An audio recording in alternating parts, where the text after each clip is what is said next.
penas benitas buenas. Con esta pena me muero, sin esta pena también. Cuando esta pena se vaya, será porque te olvidé. Tengo una pena tan vieja que no sé de dónde vino, no sé siquiera su nombre,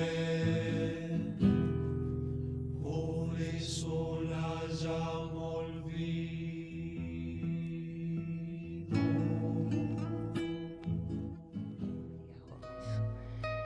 Si bien yo nací cantora, por esencia, quizá la única de la familia, probablemente si no hubiera estado él desde mis comienzos como cantante profesional a mi lado, hubiera sido más difícil lograr lo que logré en mi carrera. De la misma manera que pienso, él influyó en todas las generaciones a partir de los años 60 hasta el momento en lo que es música. Chango es un tipo muy especial, controvertido, con una personalidad bastante difícil de comprender, pero con una sensibilidad tan grande, no solamente hacia lo musical, sino hacia lo que es la vida, que uno le perdona absolutamente todos los defectos que pueda tener como cualquier ser humano. Es un tipo motor. Está muy bien eso de que la música es vocal y en esta cuestión de arreglos hay que hablar antes y después del Chango Farias Gómez.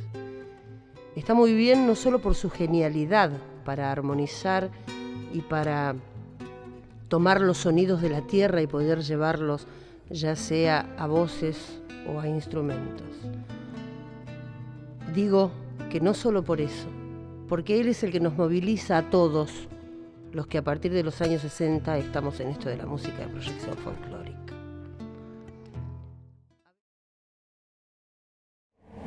Yo sabía que mi abuelo paterno era libanés, pero ahí me enteré de que además de libanés, vos sabés que Siria y Líbano fueron colonia francesa mucho tiempo, y el apellido originalmente era Farés, más originalmente Farés, porque el papá de mi abuelo, o sea, mi bisabuelo, era francés, que fue al Líbano, se enamoró de una libanesa, se casó y se quedó a vivir en el Líbano, y ahí sale la parte árabe de nuestra familia. Viste que Chango tenía una cara de árabe que mataba, y te habrá contado alguna vez que estando en Damasco le hablaban en árabe porque creían que era árabe.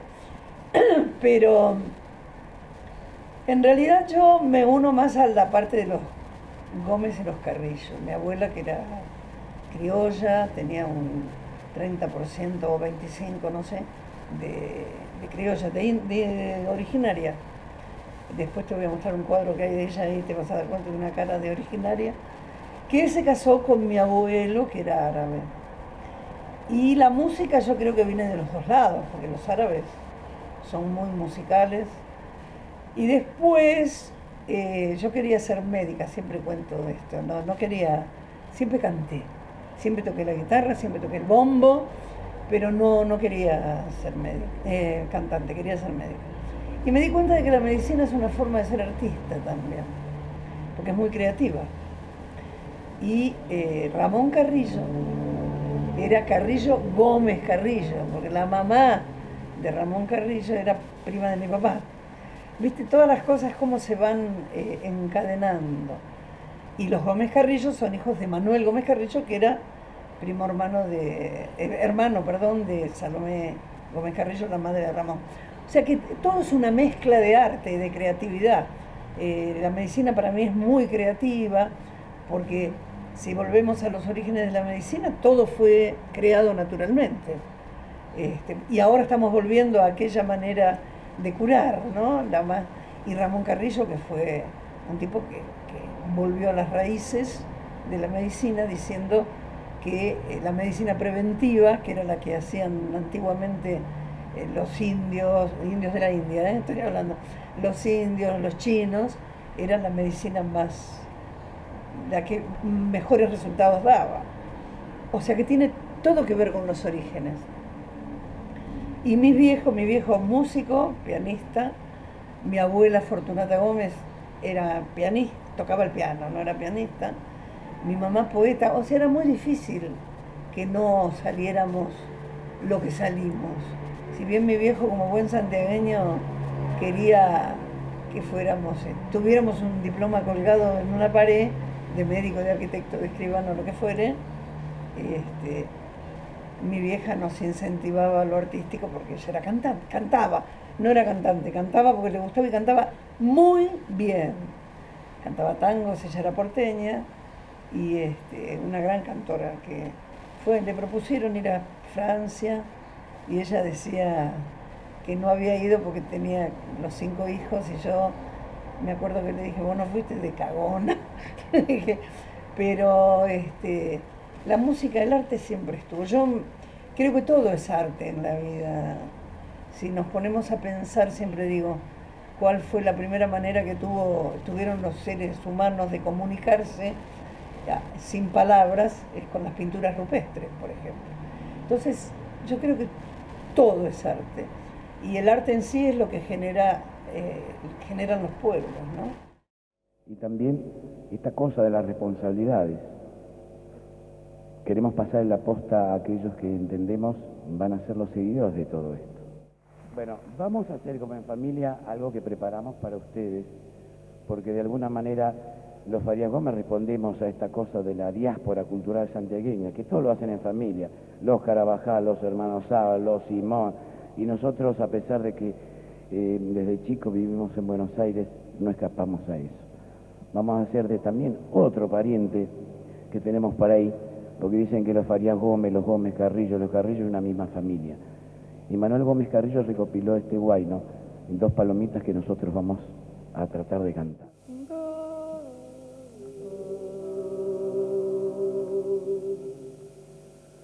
Los palomitas se lamentaban llorando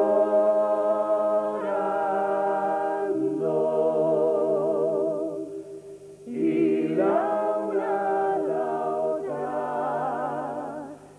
se consolaban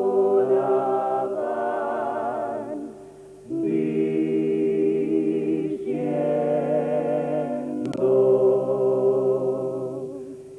¿quién te ha cortado tus bellas alas, paloma?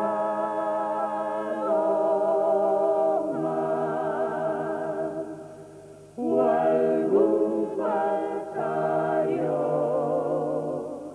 ha sorprendido tu vuelo? Ay, ay, ay, ay, ay, ay, paloma, paloma, o algún falsario ha sorprendido tu vuelo.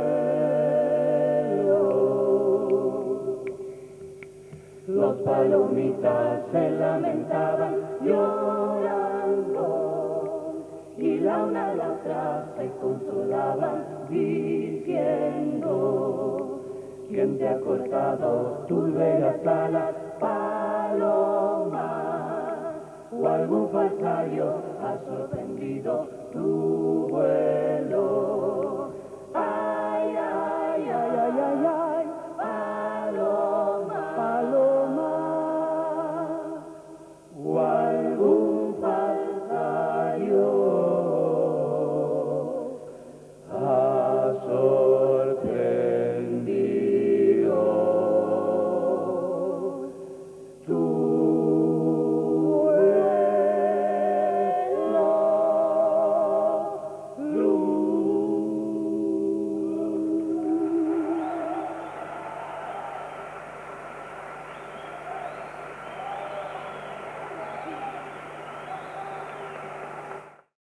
Lo que pasa es que el Tata, o sea, mi padre, él era profesor de filosofía y de lógica, pero le tocaba el piano.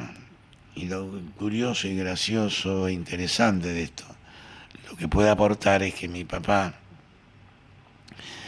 de chiquitito siempre iba a los Brajes, en las vacaciones de mi abuelo. Imagínate, uno tiene que pensar así como en un vuelo panorámico, unos Brajes está en medio del monte, donde hay casas, y una casa grande del dueño de la cosa, donde había un piano. O sea, vos hay que pensar en medio del monte un piano. Y un chico que es de la ciudad, que llega de vacaciones, y que le interesa mucho tocar la música que toca la gente que está ahí. Y ahí empieza a desarrollar en el piano, como autodidacta, que fue mi padre, una manera de tocar esa música, que el único que tocaba en Santiago en el piano era él. Y en las reuniones decían, dale, tocate el gatito de tu mamá, ¿no? Y cosas así. Hasta que vienen los Ábalos, vienen a Buenos Aires, vienen a estudiar a Buenos Aires, que en aquel entonces era como ir de Buenos Aires a París, era de Santiago a Buenos Aires, lo mismo. Y decir, esto está contado por ellos, o sea, yo lo único que hago es repetir lo que ellos mismos contaron. Entonces cuando llegan acá se dan cuenta de que una de las maneras de poder sostener los estudios que yo cuanto era hacer un grupo de esto de música nativa, que acá gustaba tanto, había hecho. Y entonces ahí es donde mi papá al Tata le pasa a Adolfo Ábalos todos estos tumbados de chacarera. Y de alguna manera ahí se incorpora el piano a esta música. Esta es la función de mi padre, dicho así, en trazos gruesos. A la vez yo como hijo de él, que me mandó en esto, porque en casa se hacían reuniones y se tocaba el piano, y venía Ariel Ramírez, Atahualpa, venía mucha gente a casa a hacer música. Entonces, bueno, uno estaba ahí y tenía que aprender, te guste o no te guste. Yo tocaba el piano de chiquitito, así, también como autodidacta. Porque Chango no sabía una nota de música hasta que Iván Cosentino le dijo, vení que yo te... Cuando Chango no daba más porque quería hacer cosas, las tenía en la cabeza y no podía plasmarlas, porque le faltaba eso, él decía, yo no voy a estudiar música, que te quieren enseñar teoría y solfeo y esto y el otro, eso no me interesa. Iván Cosentino, que sabés quién era, lo llamó y le dijo, vení, yo te voy a crear una forma para que vos aprendas. Y ahí ya había hecho el grupo vocal argentino, o sea, no es que estaba empezando. Ahí Chango empezó a poder escribir y todo ese tipo de cosas. Chango necesitó que alguien le dijera, bueno, dale, yo te doy una mano, porque él, de chico, mis viejos, como vieron que él era músico natural, le pusieron una maestra de música o de piano. Y él tenía un oído tan maravilloso que un día la maestra le contó a mamá, porque él odiaba que la teoría y solfeo y todo eso. Y la maestra le dijo que lo llevó, le había dado para que estudiara un tema que ella le dio una partitura. Ella se lo tocó 2 veces y le dijo, anda a tu casa a estudiar, volvé, ves esta partitura, estudiás y a ver cómo hacemos. Entonces Chango fue, no estudió, volvió a la clase, se sentó en el piano y tocó todo tal cual. Y ella le dijo, a ver, decime por dónde vas. Y él la miró y le dijo, no sé. Se acordaba de lo que ella había tocado. Tenía un oído privilegiado, qué sé yo, así como el de Charly, seguramente, Charly García. Corría el año 1960. En algunas partes del mundo nacían nuevas formas musicales. En nuestro país, un grupo vocal proponía una ruptura con las formas tradicionales del folclore, pero respetaba su esencia. Su nombre, los Huancahuá. Y debo decir que la influencia mayor que yo tuve para poder hacer esto es haber escuchado mucho un grupo de negros americanos, los Mill Brothers, que hacían su música, que son los Spirituals, los blues, todo eso, acompañado solamente de una guitarrita pequeña con una suerte de ukelele y voces, una cosa maravillosa. Y bueno, yo me puse a la tarea de tratar de instrumentar la forma para poder cantar nuestra música, ¿no? La música folclórica. Al principio fue bastante complicado porque yo trataba de traducir lo que tocaba en el piano en las voces. Y sonaba lindo, pero le faltaba, como decimos en Santiago, como se dice en Santiago, quisca, o feeling, o swing, como también se suele decir. Llega un día a casa de mis padres, Hugo Díaz. Y entonces yo era un hábil ya tocador de guitarra. Y él me dice, ¿te acordás de este gatito? Y me da el nombre del gatito. En este momento no me voy a acordar exactamente cuál era. Y yo digo, no, ¿cuál es? Entonces él me dice, tararaira, tacara, tacara. Entonces, como yo estaba pendiente de poder resolver este tema, me di cuenta que eso ya estaba implícito, ¿no? En el tarareo, que esto que me ofreció Hugo Díaz. Y entonces ahí es donde yo descubro, por así decir, lo que yo, fonemas, que la traducción vendría a ser, para hacerlo sintético, el bombo mboporobón y la guitarra tachi catachi. Entonces con esos dos elementos y el zapateo del hombre zapateando, organicé una serie de fonemas para poder cantar la música folclórica. Y es así como aparecen todos estos onomatopeyas que no intentan reemplazar a los instrumentos, pero que sí figuran lo que expresan esos instrumentos. Entonces de esa manera yo cantaba el ritmo conjuntamente con la melodía, y esa fue la idea, y eso fue lo que se tradujo en esta polifonía, la Huancahuá. Muchas gracias. Pedro Farías Gómez, Marián Farías Gómez, Carlos Farías Gómez, Guillermo Urien, los Huancahuá. Gracias, chicos. Muchas gracias. Y todo comenzó en el año 60 con ese aporte que hace la familia. Esa cosa de amigos, que dos de ellos ya no están.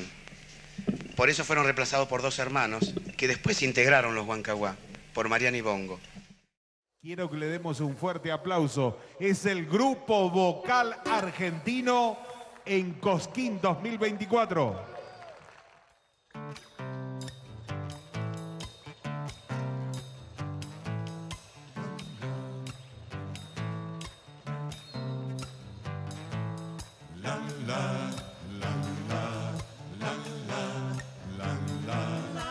En marzo del 66 y en noviembre del 66 armó el Grupo Vocal Argentino. Yo creo que fue para mí uno de los mejores grupos vocales que existe en este país. Y yo, digamos, lo digo con la mayor humildad, esto lo digo realmente por lo que he visto.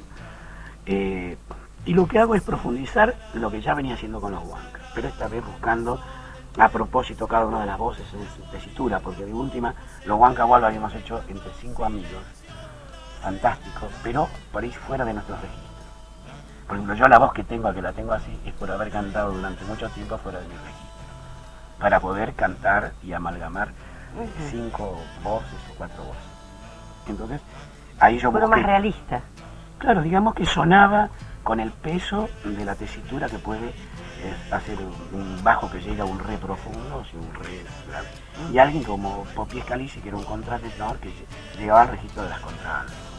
Entonces, eso a mí me permitía incursionar un poco más allá. Y eso fue lo que hice con el Grupo Vocal.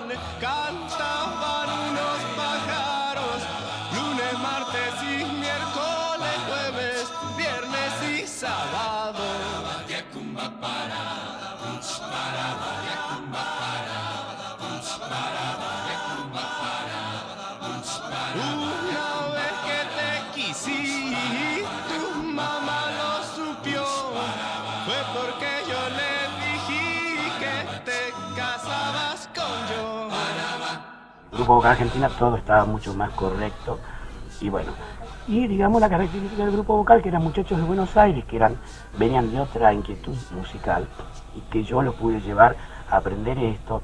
Era muy gracioso porque yo les hacía bailar las chacareras, las llamas, para que Me acuerdo que a Hugo García cantaba, yo necesitaba que él cantara una milonga por su voz de tenor dramático, y la cantaba como si fuera un bolero, porque era su tendencia, a él le gustaba mucho el bolero y cantar la música melódica.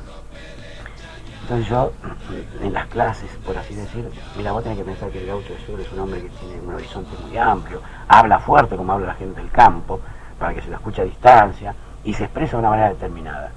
Y un día llega el ensayo y se la aprendí. Y la descubrió y andando en el colectivo. No, era una tarea bastante profunda la que hacíamos con el grupo vocal.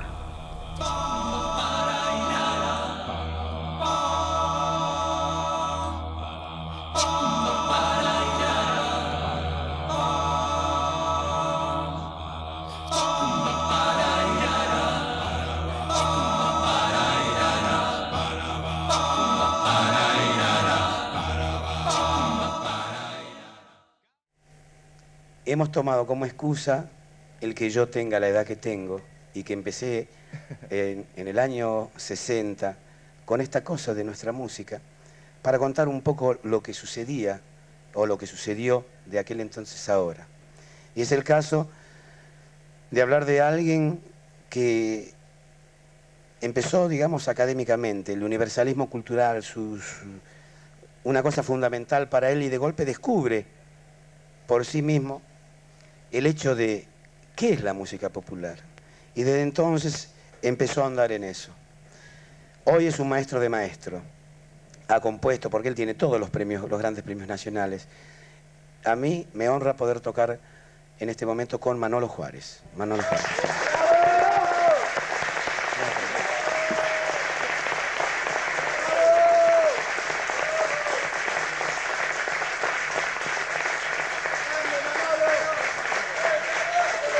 Y conjuntamente con Manolo Juárez,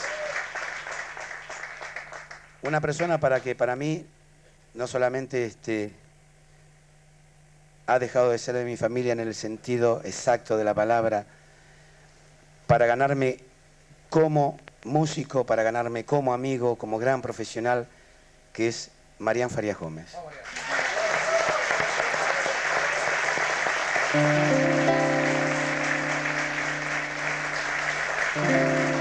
No llegamos.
Chacarera de un triste.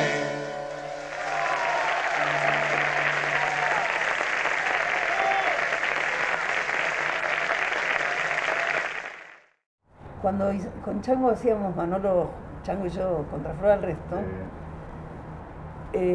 tuvimos como 3 años haciéndolo, estábamos hartos de hacer el espectáculo, de vernos haciendo siempre lo mismo, aunque cambiábamos algunos temas. Llega un momento que te satura, ¿eh?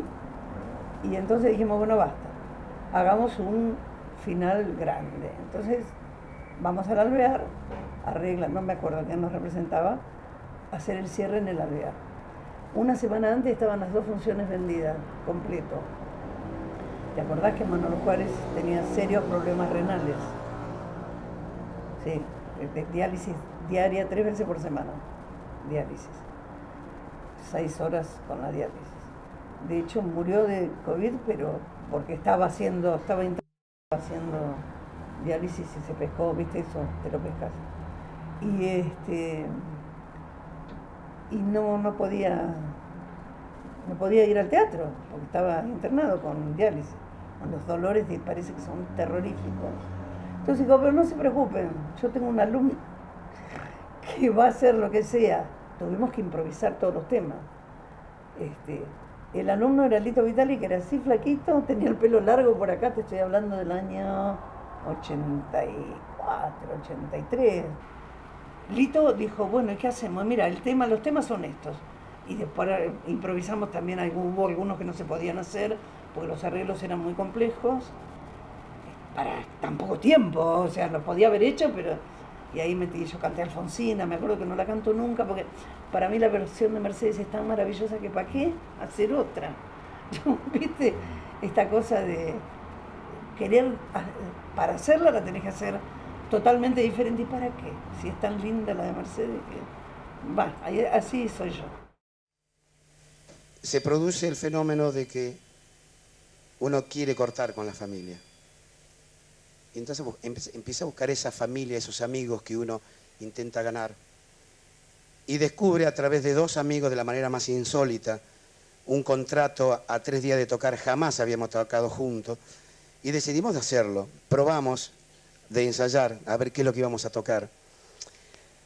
Y lamentablemente decidimos no ensayar más porque no era necesario. Subíamos y tocábamos. Por eso yo invito hoy a uno de ellos, porque Dino Saluzzi en este momento no está con un problema para tratar de llegar a Estados Unidos, que tiene que hacer una gira importante, ir a tocar allá. Entonces yo invito a Kelo que rememoremos aquella época del socavón.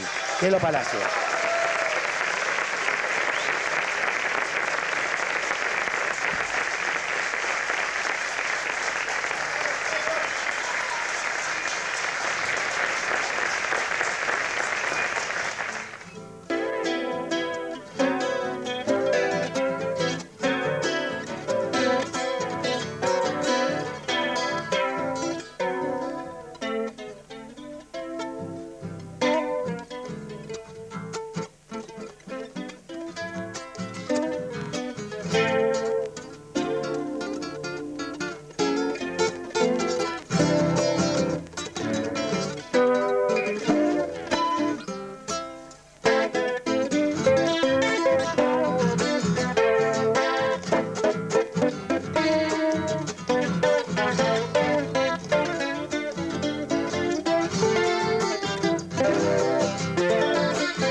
trío con el Chango, con Kelo y Saluzzi fue algo extraordinario, ¿no? Algo que podía haber sido internacionalmente. Si no fuera por culpa de Saluzzi. Si no fuera por No, el porque... ego, ¿no? ¿El ego? ¿Querés que te cuente la verdad? Total, ya a esta altura. Yo la conozco, pero... La verdad que se fue con Mariano Mores a una gira por América Latina y Estados Unidos. ¿Y sabés por qué lo sé? Porque una amiga mía que murió hace poquito, que era bailarina del espectáculo Baguala, ahí nos conocimos, nos hicimos muy amigos todos en los que hicimos esa gira. Era bailarina y bailaba en el ballet que no sé quién dirigía, que iba con Mariano Mores, la orquesta y todo lo demás a esa gira desde Miami para abajo, una gira larga, interesante. Y entonces Dino dijo que no sé por qué se iba, dejaba el trío. No, porque tengo que hacer otra cosa, porque a mí me interesa, que no sé qué. Y me llama, me dice Mabel se llamaba esta chica. Che, me voy con Mariano Mores a no sé qué, no sé cuánto. Ah, mira qué bien. Chau. Digo, viste qué lástima que se desarma el trío. Estábamos todos era algo totalmente nuevo, ¿no? También lo que hacían. Y cuando volvió me dijo, ¿por qué se fue Saluzzi? Entonces le digo, ¿por qué? Me dice, porque Saluzzi estaba con nosotros en esa gira. Se fue para... Que hubiera sido muy honesto, si lo decía nadie le iba a decir que no.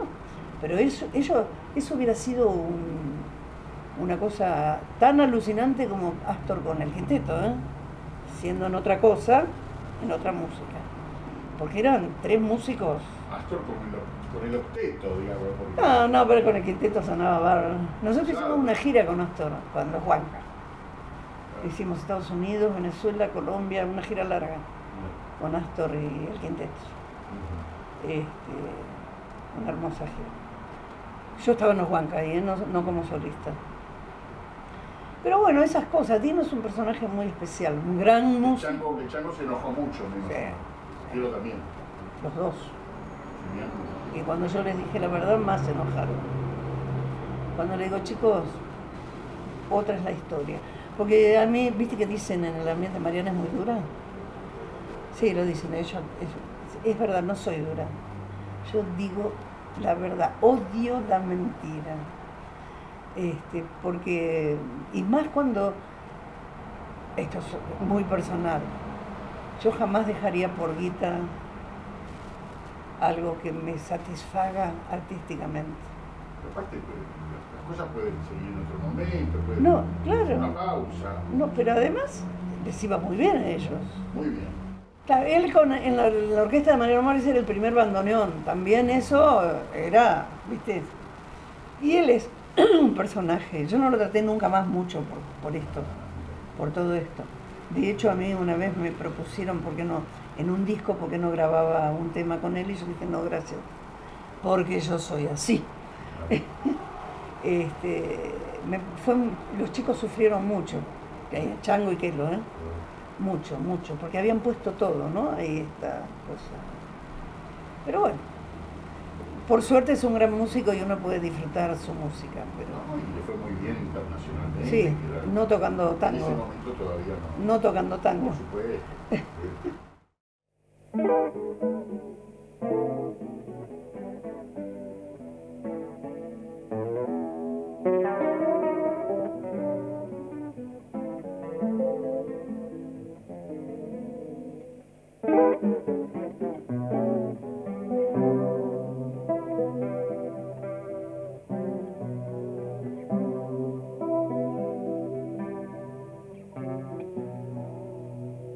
Porque no engraso, lo sé, me llaman a abandonar. Porque no engraso, lo sé, me llaman a abandonar. Si a mí me gusta que suene, ¿pa' qué lo voy a engrasar? Si a mí me gusta que suene, ¿pa' qué lo voy a engrasar?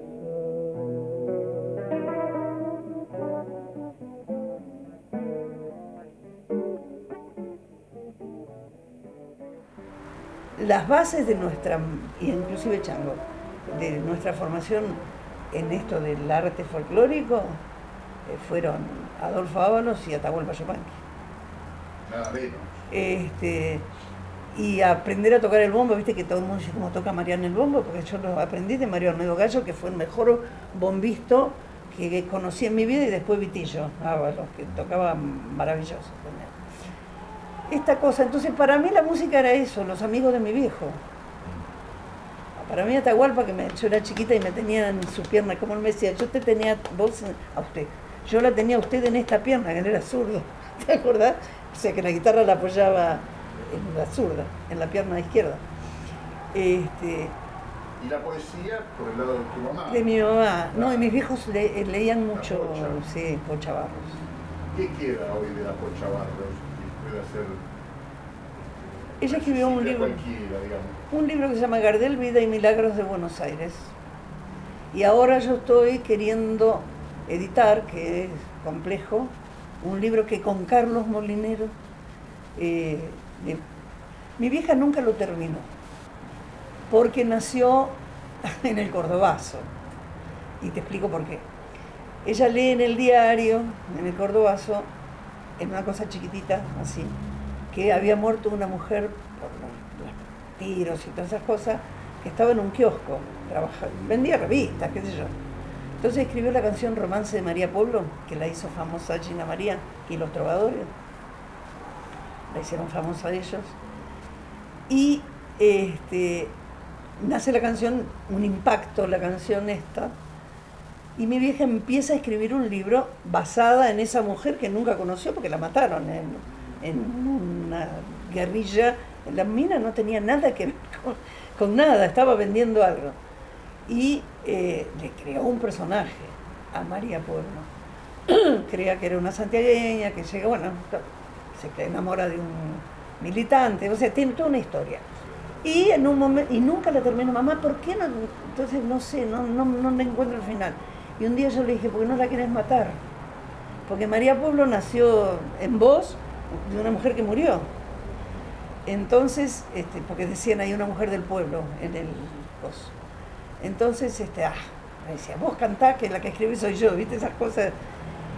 Y tenía razón yo, porque nunca la terminó. Es más, yo le di a dos personas que para mí son, lo que me dijeran era muy importante, que la leyeran. Una fue Teresa Parodi y el otro Adolfo Colombres. Dos personalidades importantes. Para ver si le podían dar terminarlo ellos, el libro, y poner que... Y los dos, sin hablar entre ellos, me dijeron lo mismo. Es que el libro termina acá porque tu mamá quería que termine acá. Que es ella volviendo a Santiago del Estero, su compañero muerto y muchas cosas, y volviendo a su pueblo. Entonces, bueno, le dimos toda la forma con Carlos, buscamos el prólogo de Teresa, y ahora, bueno, tengo que ver porque sale un poquito caro, pero aunque sea, se va a llamar María Pueblo, el libro, nada más. Hacer aunque sea 500 libros, ¿viste? 1000 libros. No comercialmente, no me interesa eso, sino tener ese libro. Y las canciones, ella tiene montones de canciones que fueron muy cantadas, hasta Donald le cantó un, Si lo vieran pasar se llama, si lo vieran pasar al amor, no le cuenten mi pena. Y bueno, nada, eso. ¿Estuvo cantando? No, lamentablemente no, pero sí, ella, a Chango y a mí nos escribía muchos textos para los espectáculos. Y en una vez que Marvis tenía un programa en Canal 11, en aquella época era Canal 11, que se llamaba Argentinísima, ¿te acuerdas? Hizo un programa de la familia Farias Gómez. Y ahí mamá leyó un poema que ella escribió para Maturana cuando grabamos Contra Flor al Resto, que Chango, antes el poema lo decía Marilina, ese poema que habla de Maturana, era para Maturana el poema. Y ahí en el programa lo dice mamá, que yo lo tengo dicho por mamá.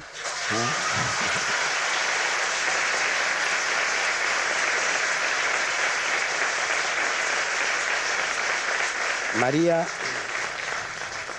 es un ser muy especial, hermoso, y no sabemos por qué razón María y yo siempre coincidimos en algún punto.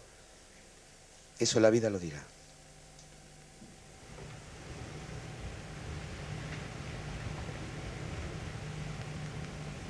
Manuel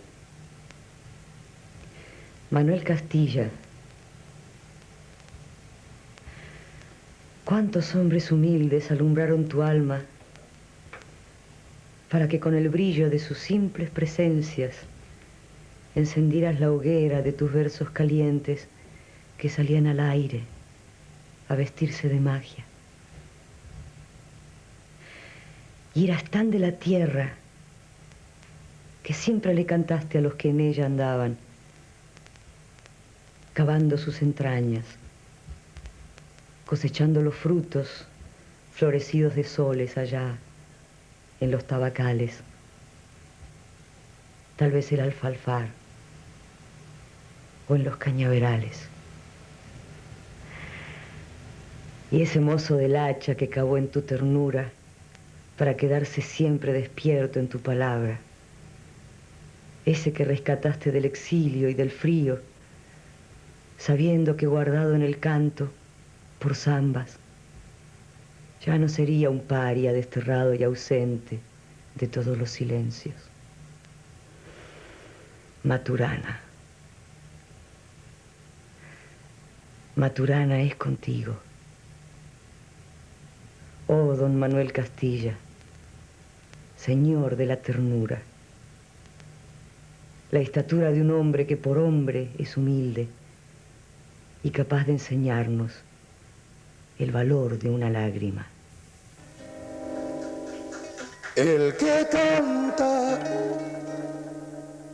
es Maturana,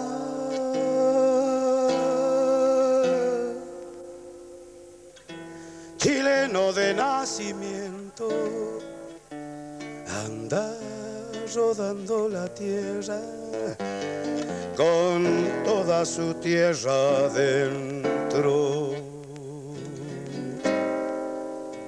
Anda rodando la tierra con toda su tierra dentro. Andando por esos montes, en Salta se ha vuelto hachero. Si va a voltear un quebracho, llora su sangre primero. Si va a voltear un quebracho, su sangre llora primero. Chilenito ahí desterrado, en el vino que te duerme, dormido llora tu pago.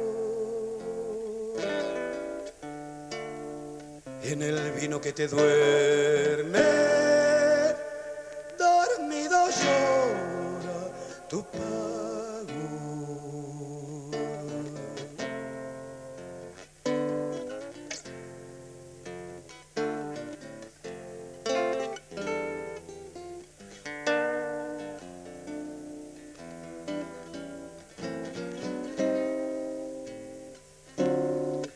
Tal vez el carbón se acuerde del hombre que lo quemaba y que en el humo iba al viento, Machadito Maturana, y que en el humo iba al viento, Machadito Maturana. ¿Qué será de este hacherito? De ese que no ha sido nada, lo irán cantando los vinos que ese chileno tomaba. Lo irán cantando los vinos que ese chileno tomaba.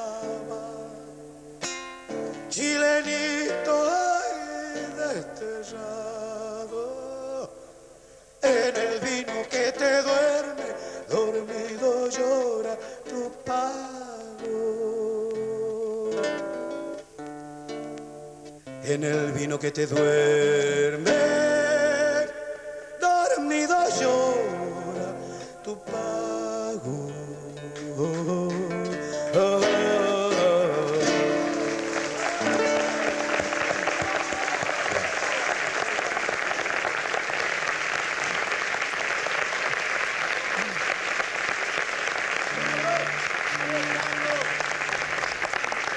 Chango, el texto que leyó Marilina para vos también es muy especial porque está escrito por tu madre, ¿no? Exactamente, ese texto lo escribió nuestra madre, o sea, mi madre, para la oportunidad de este tema, ¿no?